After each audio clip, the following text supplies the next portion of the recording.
Good evening. We are here. My name is Michelangelo Sabatino. I'm a professor and director of the PhD program at IIT, Illinois Institute of Technology. Let's start with Mohammed, who is from Kuwait.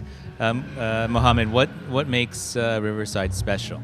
Being a huge advocate of the American car culture, I think the urban design of Riverside is really quite special because the spaces kind of bleed into each other. The meandering roads create this amazing sense of continuum between the architecture and the nature world. So it seems you're always in between nature before you're in between like a suburban area. So I think that's what really caught my eye.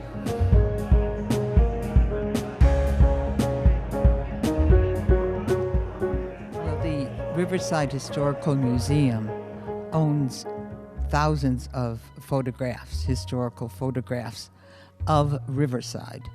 And when Michelangelo and his students undertook this project, I made available to them the archives that I thought were appropriate for them to see.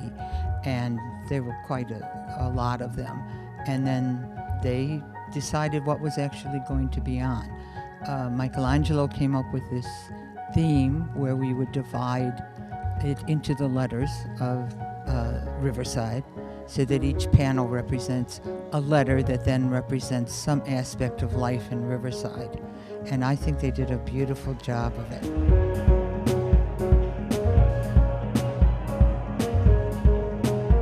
The power of exhibitions resides in their ability to tell stories in textual, visual, and spatial terms. Unlike a book that reveals knowledge to the reader in a one-to-one relationship, exhibitions engage with the public. Spatial and design components allow for the sharing of knowledge. As such, I believe exhibitions are an important tool in bringing scholarly research to a broader audience. This is why I decided that I would work with my PhD students to research, design, and fabricate Picturing Riverside, the exhibition we are here to celebrate this evening. So this is both a scholarly and pedagogical project. It is co-sponsored, as Connie said, by the IIT PhD program in architecture in collaboration with the Riverside Historical Commission and the Village of Riverside. Although IIT and the College of Architecture are not so visible here in the western suburbs, and the near south side where our Mies Design campus seems like a world apart, this is a way for IIT to make its presence felt. So once we settled on the 9 themes, river, inhabiting nature, infrastructure, that's for us, they're celebrating our achievement, infrastructure, that is building connections, vision, planning paradise, environment, experiencing landscape, recreation, playing together, society, building bonds, institutions, forging identity, domesticity, living peacefully, education, creating a future, and exclamation mark, because Riverside is a special place. We had much debate on what kind of images to include. As you see around here, a tapestry of drawings, maps, and photographs illustrate well-known relationships while suggesting new associations. We owe much of the work that was done by the Riverside Historical Commission in scanning images and making all these, at least most of these images available to us.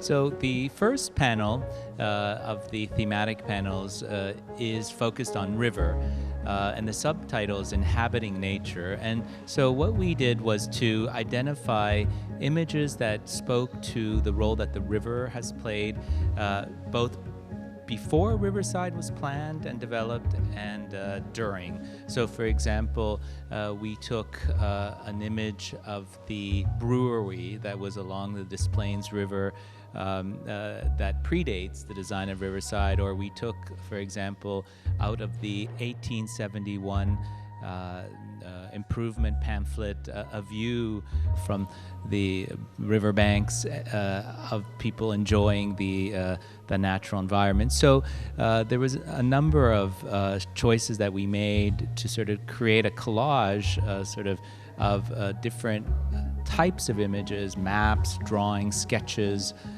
painting. This is the famous painting of Joliet and Marquette, which is in our Riverside train station. So we were trying to tell the story of both pre and post Olmsted design of Riverside.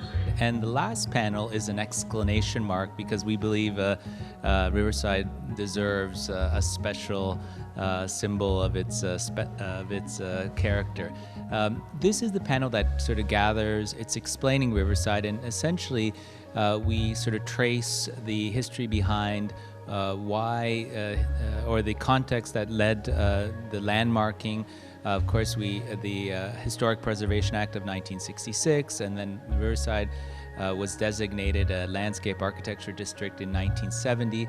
And so we wanted to explain this. We also wanted to show what happens when you don't sort of forces intervene that are a threat to history. We showed an image of the very famous Louis Sullivan designed Babson Estate, which was torn down in the early 60s, and that is most likely one of the triggers that led people to realize what a special place Riverside was, and that subsequently lobby for it to be landmarked. So this is one of the panels. We have a drawing of the water tower by one of the Blythe Elementary School students. It was done around the time of Halloween, so it looks like a witch's hat, which is lots of fun.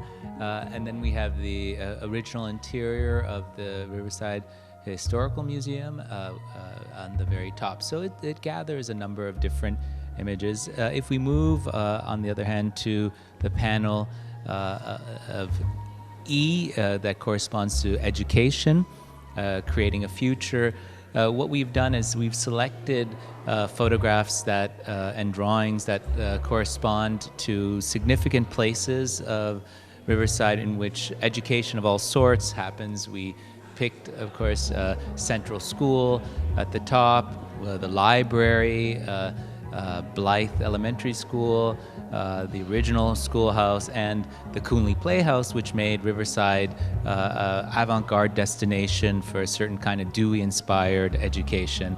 We also have a wonderful drawing by a student at Blythe here. So we tried to shake things up. Details of the Coonley Playhouse, sort of stained glass windows by Frank Lloyd Wright, and a number of other, we think, sort of inspired images.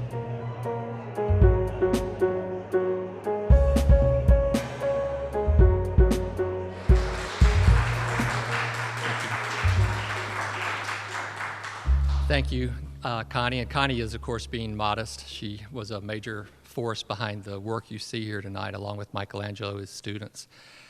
You know, one of the extraordinary ideas on which our community is founded is the idea that beauty is a civic necessity, and that without beauty, we lose the joys of interdependence, and we lose the opportunities that community brings.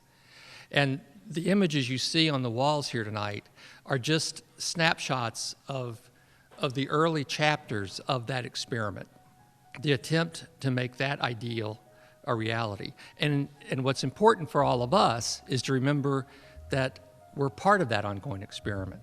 You know, Faulkner once wrote that the past is never dead. It isn't even past. And when I look at these images on these walls, 100 years is not even a blink in time. So when you experience these images now and in the years to come, just keep in mind that you're part of this tapestry, that you're living forward this experiment that we began all those years ago.